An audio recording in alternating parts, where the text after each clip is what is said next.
Hey everyone, and welcome back. In this video I'm going to be showing you how to connect Trojan Bot to Telegram, or basically Phantom Wallet. So it is going to be all connected together. So to do that, it is actually pretty easy. You can see we have this official Trojan site, and we got our Telegram bot here, which we can access by clicking this button, and it is going to be launching the Telegram section in a couple of moments. So basically, to access it, you need to click onto this Telegram bot option, and it will be taking you to the official page. So currently it is not uh, responding due to a restriction, but to connect it, you are going to be using this option.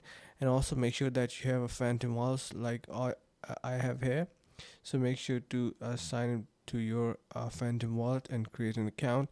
If you do not have a wallet, click on this create a wallet option. If you have already, click on I already have a wallet option, and that's how you can easily connect it. And yeah, I hope this helps. Thank you so much for watching.